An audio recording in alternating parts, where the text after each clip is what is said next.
Selamat Selamat siang. siang. Kembali lagi dengan saya Doni Fernando, tuan rumah Dialog Kebangsaan hari ini. Dan tentunya hari ini semoga dalam keadaan baik semua ya teman-teman. Untuk podcast kebangsaan hari ini kita akan mengangkat tema terkait visualisasi bangsa, di mana bagaimana dapat menggugah rasa cinta tanah air tentunya, dan bagaimana bangga dengan bangsa Indonesia. Karena ini akan berkaitan dengan kampanye bangga berbangsa dan bernegara Indonesia. Tentunya pada hari ini sudah ada 4 narasumber kita hari ini. Yang pertama ada Bang Rama Mirza. Terima kasih Bang sudah hadir. Kedua kalinya saya undang ya Bang di podcast kebangsaan hari ini. Dan tentunya Bang Rama Mirza nanti akan menyampaikan pandangan dari bagaimana Pancasila dalam menumbuhkan rasa cinta tanah air dan berbangga menjadi bangsa Indonesia. Dan selanjutnya ada Ibu Ashifa Mutia STRGZ. Selamat siang Halo, Ibu, terima kasih sudah hadir juga di hari siang. ini. Yang akan menyampaikan sudut pandang dari Undang-Undang Dasar 1945, karena hari ini yang akan kita angkat adalah 4 konsensus atau 4 pilar, di mana nilai-nilai dalam kehidupan sehari-hari itu seperti apa dalam menjaga rasa cinta tanah air kita dan sadar berbangsa dan bangga menjadi negara Indonesia. Terima kasih Mbak Siva ya. Kemudian ada narasumber yang ketiga kita, ada Bapak Damar Wulan Eskom. Ya, Terima Pak kasih Doni. Pak sudah hadir Ya. ya. Dan langsung gercep ketika saya kontak langsung hadir ya. Dan selanjutnya ada Ibu Dewi Ayu SAK yang tentunya juga akan menyampaikan dari sudut pandang NKRI. Terima kasih Ibu sudah hadir di Ya. podcast kebangsaan hari ini. Dan tentunya hari ini kita akan membahas tema yang memang ada di kehidupan kita sehari-hari, dan akhir-akhir ini tentunya mencuat kembali terkait bagaimana rasa bangga kita terhadap negara, kemudian rasa cinta tanah air kita ke negara, seperti itu ya. Langsung saja mungkin dari Bung Rama, gimana pandangan dari Bung Rama? Silakan. Oke, halo halo. Terima kasih Bang Doni dan teman-teman. Sehat semua ya. Seru nih Alhamdulillah. pembahasannya Ya. kali ini.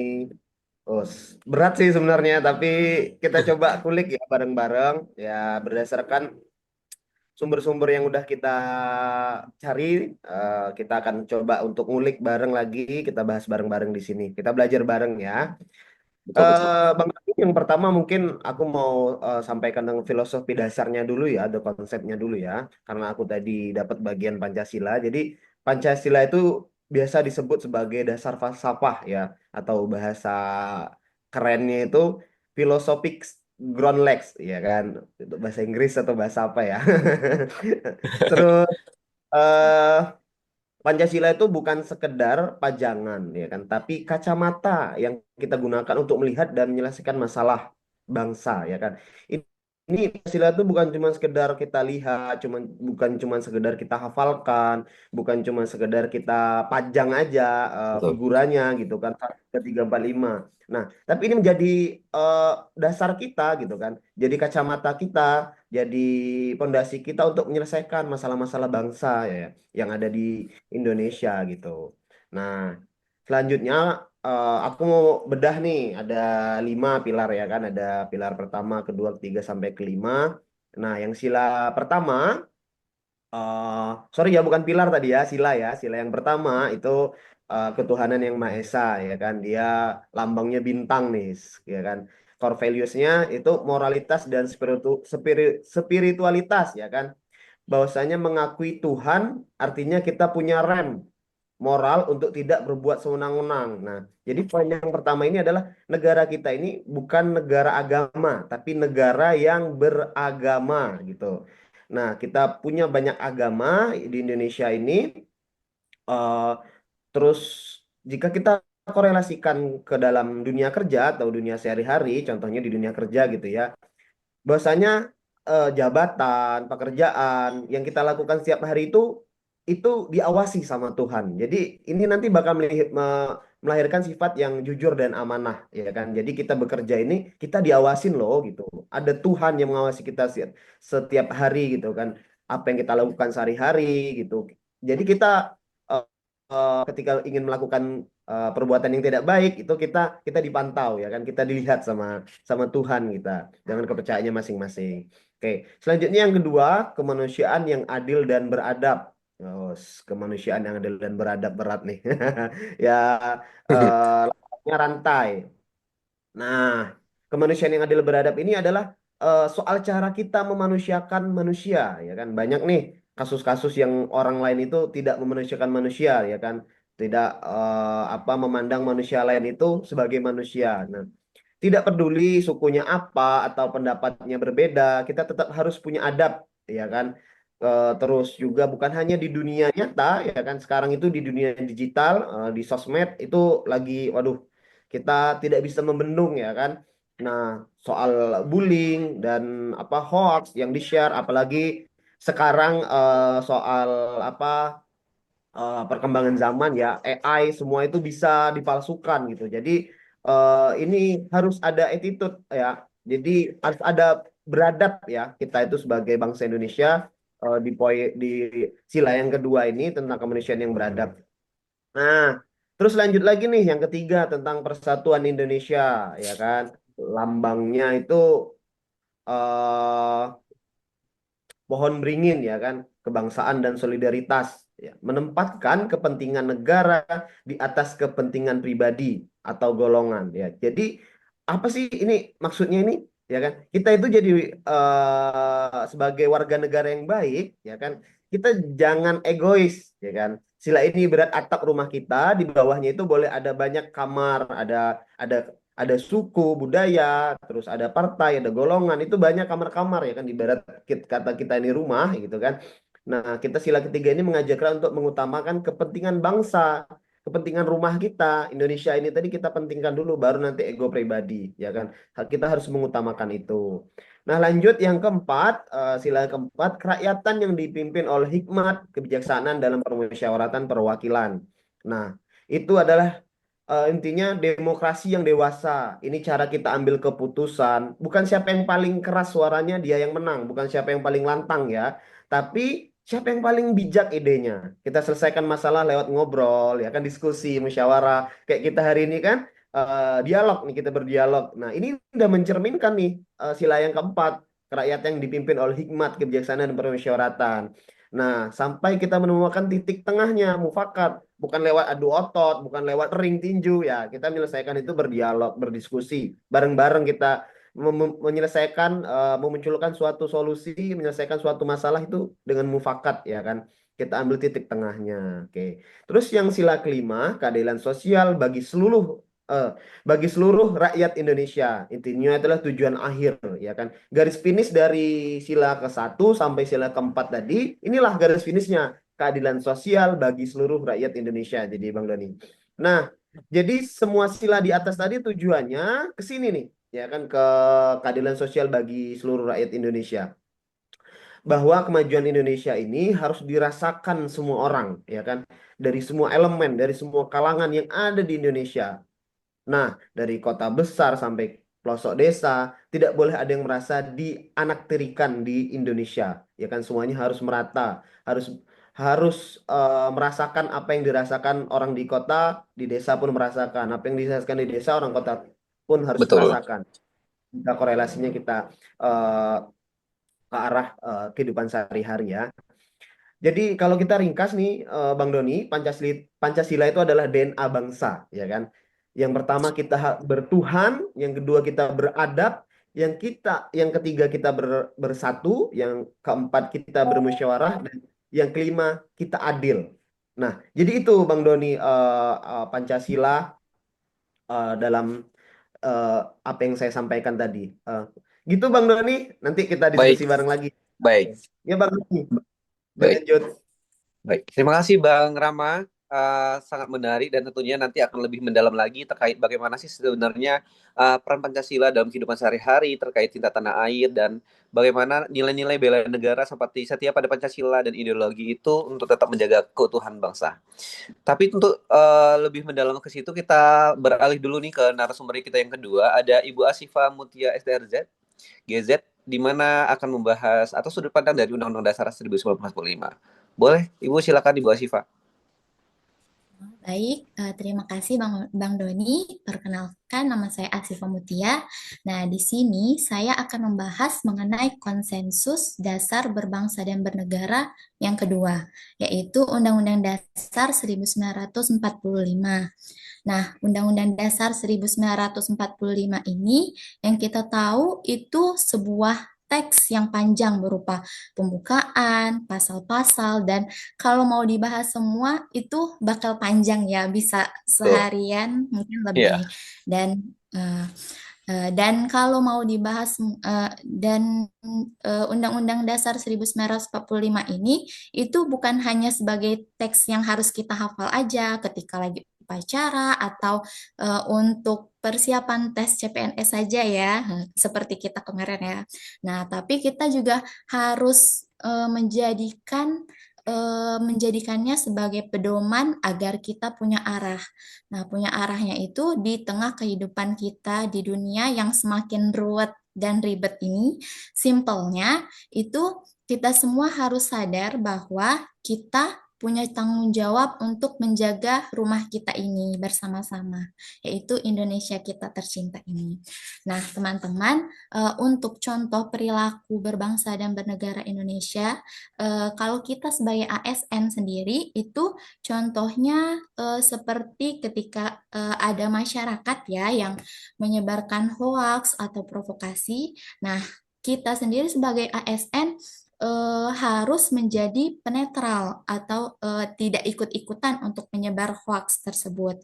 Nah, caranya itu seperti kita memberi informasi resmi dari sumber-sumber yang terpercaya dan valid kepada masyarakat supaya tidak terjadi kepanikan atau kegaduhan yang terjadi di publik. Nah, dengan cara yang saya jelaskan seperti tadi itu merupakan contoh penerapan terkait yang ada di pembukaan Undang-Undang Dasar 1945 alinea keempat. Nah, yang isinya itu eh, ikut melaksanakan ketertiban dunia yang berdasarkan kemerdekaan, perdamaian abadi, dan keadilan sosial. Nah, mungkin seperti itulah rekan-rekan bahasan mengenai konsensus dasar Undang-Undang Dasar 1945. Saya kembalikan kepada moderator, kepada Bang Doni. Terima kasih.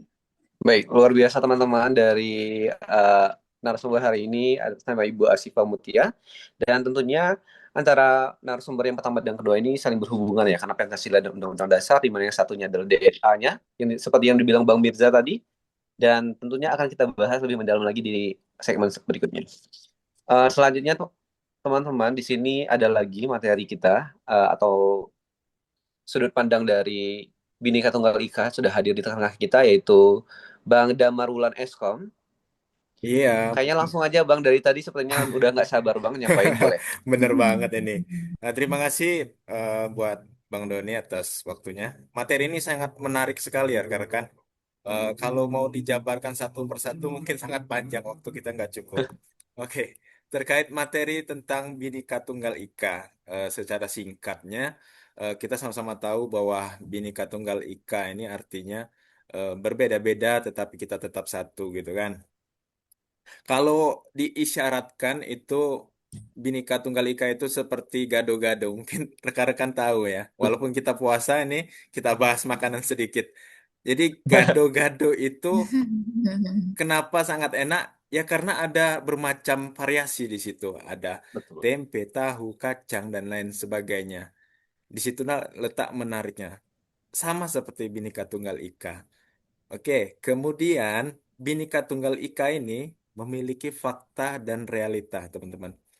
Kita ini emang beda ya. Pendiri bangsa kita itu nggak pernah nyuruh kita untuk eh,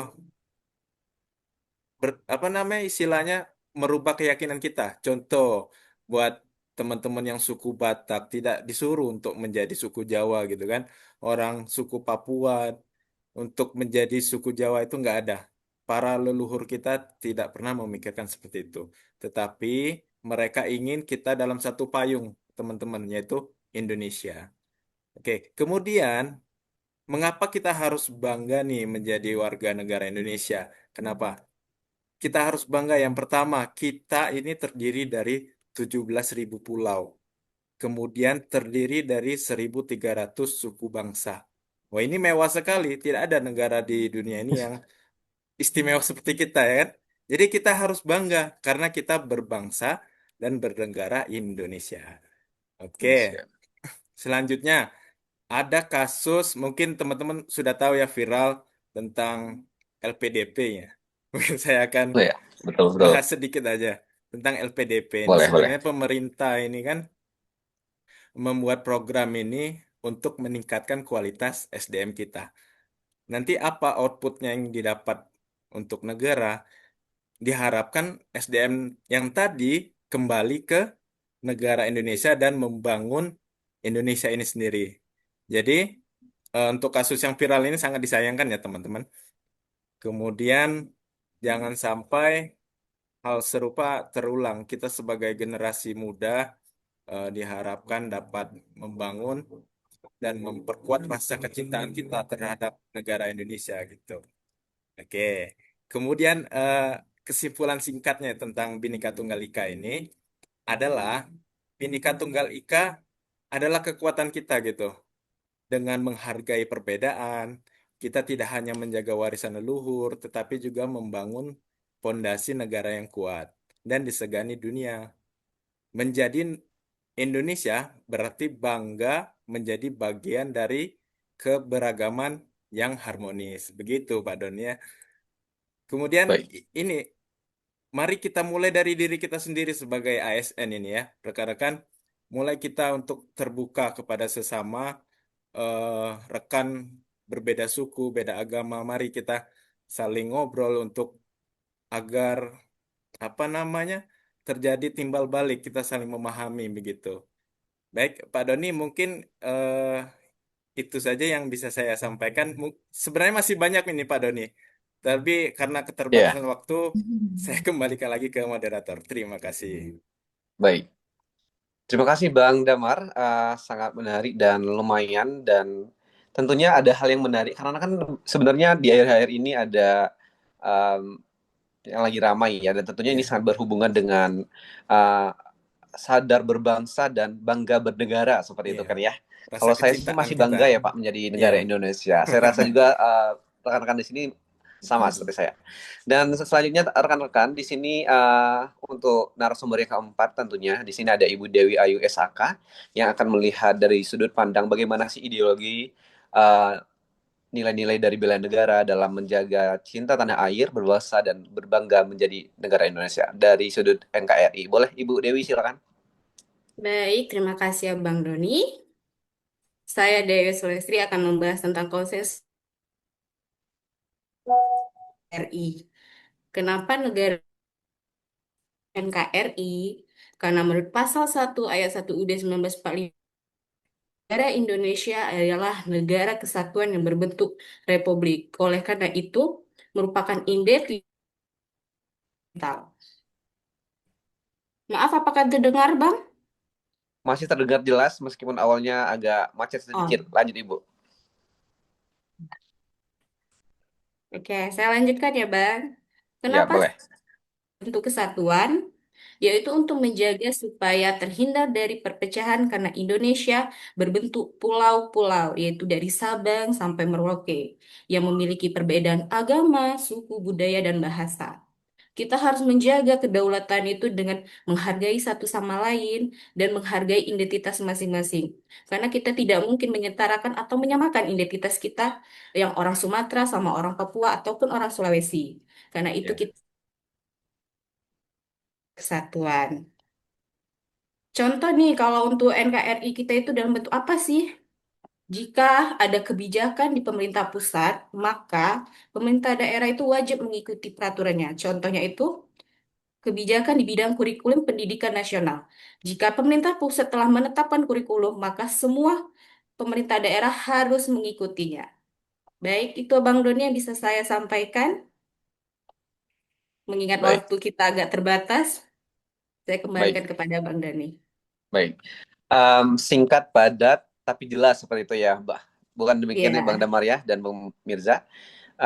Kembali lagi dengan saya tuan rumah dialog kebangsaan hari ini dengan saya Doni Firando, dan tentunya kami akan melanjutkan untuk sesi kedua ini karena hari ini adalah pembahasan yang sangat menarik tentunya, dan kita harus selalu menggaungkan kampanye berbangga berbangsa dan bernegara Indonesia.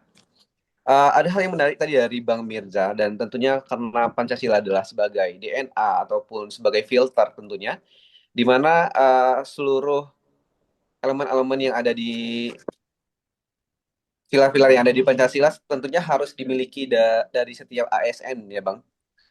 Nah, bagaimana Bang tanggapannya? Apakah masih relevan atau gimana? Maaf Silakan Bang Bang Doni, Mirza. suaranya delay Bang. Baik, bentar. Maaf, Uh, tadi pertanyaannya apa? Suaranya delay, baik. sorry. Boleh Jadi kan diulangi? untuk Pancasila itu adalah sebagai DNA Bang, atau sebagai filter seperti itu kan. Bagaimana caranya biar tetap menjaga nilai-nilai negara, kemudian bagaimana menumbuhkan cinta tanah air, karena kan wawasan kebangsaan kita ini adalah cara pandang, di mana cara pandang hidup itu berawal dari yang Abang sampaikan tadi, yaitu Pancasila, ada beberapa pilar. Nah, dengan melihat kondisi seperti sekarang, dan tentunya kita sebagai ASN dan calon ASN tentunya, apakah masih relevan atau gimana Bang? Oke, ya. Jadi apalagi kita sebagai seorang ASN ya, tapi kalau kita sekarang masih calon ya, calon PNS ya. Betul. Nah, nanti untuk kedepannya dan hari ini pun yang jelas lima sila ini tadi menjadi pondasi ya, menjadi pondasi kita untuk menjalani kehidupan bekerja, kehidupan sehari-hari ya kan. Jadi filosofi dasarnya gitu, dasar falsafah kita menjalankan kegiatan sehari-hari ini sebagai seorang ASN itu ya ini udah diciptakan, udah dirumuskan oleh pendahulu-pendahulu kita untuk 5 poin ini, 5 sila inilah yang bakal eh, banyak bersinggungan dengan kita. Contohnya nih yang pertama ketuhanan yang Maha Esa gitu kan. Ketika kita pada saat kita bekerja gitu kita harus sadar loh kita ini diawasi oleh Tuhan kita masing-masing gitu kan ya kan kalau kayak saya takut saya berdosa ketika saya nanti berdosa ketika saya nanti berbuat salah itu imbalannya adalah dosa dan nanti pada akhirnya ketika dosa saya terus bertumpuk ketika nanti saya sudah kembali lagi menghadap Allah gitu kan ya nanti saya akan dibalas gitu kan ada hari pembalasannya jadi ada eh, rasa rasa yang harus saya jaga gitu. Oh, saya tidak boleh seperti ini. Oh, saya tidak boleh seperti itu gitu. Nah, terus juga kita harus beradab nih sila yang kedua sebagai seorang ASN ya, teman-teman. Karena beradab ini bukan hanya sekedar di dunia sehari-hari ya, ini juga di sosial media. Karena tidak sedikit loh saat ini ASN-ASN yang ikut nimbrung ya kan, terus mengomentari bahkan menjustifikasi ya kan, terus bahkan membuli gitu kan. Banyak nih yang buat konten gitu kan sekarang yang jadi apa sosialita, yang jadi influencer gitu, yang jadi apa konten kreator. Mereka malah loh kok malah menjadi menjelekkan negara ya gitu, kok malah menjadi nggak beradab ya konten-kontennya gitu. Itu banyak loh sekarang yang kita lihat. Itu yang harus kita filter nih, Bang Doni dan teman-teman Baik, semuanya. baik, Kita harus pandai gitu, memilah-milah konten-konten yang bagus. Kita yang harus menjadi pionir, ya kan? Kita harus bangga terhadap negara ini sesuai tema kita gitu kan. Jangan malah kita menyerang balik negara kita. Kita digaji loh oleh negara dan gaji kita dari rakyat loh, dari pajak-pajak rakyat gitu. Nah, baik. terus juga kita harus bersatu ya kan sebagai ASN. Jangan malah kita yang memecah belah. Gini program ini gini gitu. Kita harus mendukung, kita harus bersatu. eh, kita jangan menjadi pemecah belah, jangan kita menjadi provokator gitu. Nah, terus setiap apa yang kita lakukan, setiap apa yang kita ambil keputusan itu harus hasil musyawarah, ya kan? Siapa tahu nih nanti Bang Damar atau Kak Asipa atau Kak Dewi jadi kepala badan, ya kan? Jadi kabit, bahkan jadi sekda gitu. Amin. Ya kan? Amin Amin. ya. Gitu kan ya. Atau Bang Doni nanti jadi sekda gitu. Kita jangan mengambil keputusan, jangan mengambil itu dengan egois kita gitu, dengan apa, dengan semau-maunya kita gitu. Kita harus memikirkan, oh ini efeknya apa, oh ini nanti apa yang akan terjadi gitu. Jadi kita harus ambil keputusan itu dari hasil musyawarah ya kan, dari hasil diskusi bareng, berdialog bareng ya kan dengan tokoh masyarakat ya kan, dengan Betul, pakar-pakar ya kan, dengan betul. orang-orang yang di sekitar gitu, dengan staf ahli gitu kan. Jadi kan kalau untuk tingkat-tingkat pimpinan-pimpinan itu ada staf ahlinya ya. Jadi kita harus berdiskusi untuk memutuskan suatu keputusan. pro dan kontra itu pasti. Tapi ketika kita sudah mengambil suatu keputusan, suatu kebijakan dari hasil musyawarah mufakat, itu pasti nanti tidak akan menimbulkan kontra yang terlalu signifikan gitu, yang terlalu besar gitu efeknya. Nah, Baik, baik, selanjutnya yang baik. terakhir kan, akhir dari keempat sila ini tadi adalah kita harus adil gitu kan. Semua ya kan elemen masyarakat, semua yang ada di bangsa negara kita ini di Indonesia ini itu harus merasakan sama rata ya kan. Jadi eh, akhirnya itu kita semua itu setara gitu kan. Kesejahteraannya ada, kita merasa adil, jangan jangan pilih kasih ya kan. Kebijakan-kebijakan tadi yang diambil, terus apa namanya keputusan-keputusan tadi sebagai mentang-mentang nih apa aku sebagai kepala dinas nih. Oh, si A itu nggak usah. Oh, si B yang saya ambil. Oh, si kebijakan yang ini nggak usah. Ini menguntungkan saya. Jangan gitu. Jadi harus adil gitu. Adil dan mensejahterakan kebijakan-kebijakan kita tadi. Karena kita ini alat negara loh. Kita ini perangkat negara untuk menjalankan kepemerintahan ini gitu. Jadi ini kalau kalau kita korelasikan atau implementasikan sebagai seorang ASN gitu Bang Doni. Mungkin nanti Baik, Bang Damar, Kak Sipa, Kak Dewi boleh kita diskusi ya gitu. baik, Gitu Oke. mungkin Bang Doni. Eh, baik. Luar biasa Bang Rama Mirza, terima kasih ya Bang. Dan tentunya benar kata Bang Rama Mirza tadi bahwa kita sebagai ASN harus cinta tanah air dan menerapkan nilai-nilai bela negara tentunya sebagai ASN karena berawal dari tidak diskriminasi tentunya ya, tidak mendiskriminasi itu hal-hal yang sederhana tapi bisa menjaga keutuhan negara dan ya, mencintai tanah air tentunya ya. Dan selanjutnya saya ke Bang Damar dulu Bang. Tadi Oke. sempat disinggung sedikit ya terkait Eh, bagaimana negara sudah memberikan beasiswa kepada kita misalnya dan bagaimana pengabdian kita ke negara itu sendiri seperti apa. Karena kan mungkin ketika kita juga sudah diberikan fasilitas oleh negara, kita juga harus memberikan apa yang harus kita berikan ke negara sebagai rasa cinta tanah air dan membangun bangsa dan menjaga negara kita seperti itu. Bagaimana Bang terkait itu tadi? Oke, terima kasih Bang Doni. Sebelumnya saya sangat setuju sekali dengan pendapat dari ini Bang Rama ya, sangat menarik sekali dan ya, ya, eh, ya, siap. detail, sangat bermanfaat ini buat rekan-rekan yang nanti bakalan menonton video ini.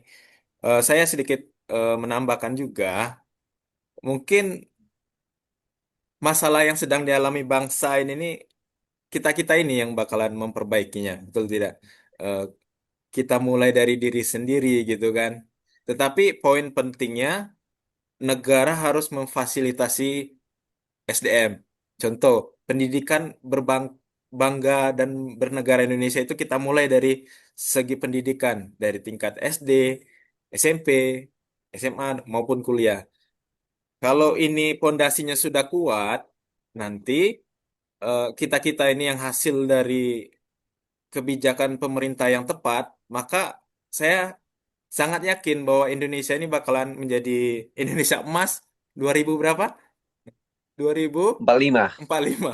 Iya. 45. Pokoknya kita 45 nih Bang. eh, eh, kita kita ini rekan-rekan CASN kita terus semangat, kita bangun eh, citra pemerintah dan kita perbaiki bangsa ini bersama-sama.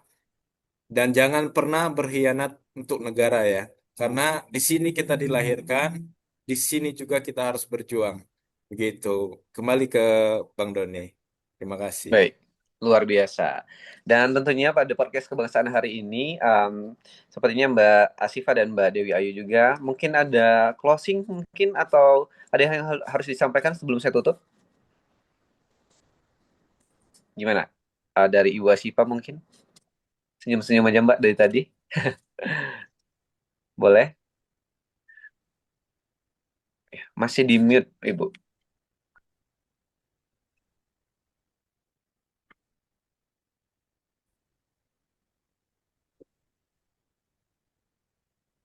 Gimana?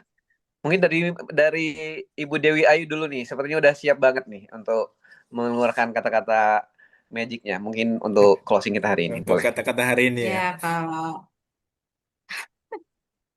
jadi kalau untuk NKRI ya, Ini berhubungan dengan saya kan Bang, NKRI kan? Iya, secara Boleh. global. Kalau itu NKRI saya, itu kenapa sih berhubungan dengan ASN? Kita kan di dalam kantor itu nggak mungkin agamanya cuma satu, agama Islam pasti berbeda-beda kan, ada agama Kristen atau ada agama Hindu, tapi kita tidak boleh diskriminasi sama mereka. Kita harus menyatu dengan mereka, nggak boleh tuh mentang-mentang si itu agama Kristen, kitanya Islam harus berkelompok sama Islam, tapi kita membaur sama mereka. Tidak boleh adanya diskriminasi. Kayaknya itu sih kalau tambahan dari saya. Baik. Mungkin dari Mbak Asifa nih, Mbak. Kalau mungkin kalau saya secara keseluruhan aja ya. Jadi dari keempat eh, komponen atau konsensus dasar yang kita bahas satu-satu tadi itu semuanya saling keterkaitan ya. Betul. Dan semuanya juga bisa kita terapkan semuanya eh, di tempat kerja kita masing-masing seperti itu mungkin Pak. Baik, baik.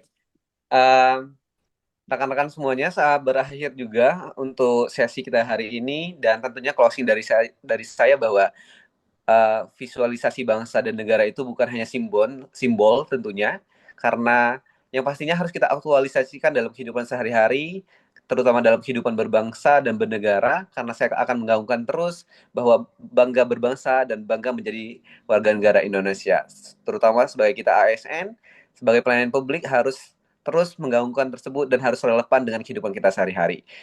Sampai jumpa di podcast kebangsaan berikutnya dengan saya Doni Fernando pamit undur diri.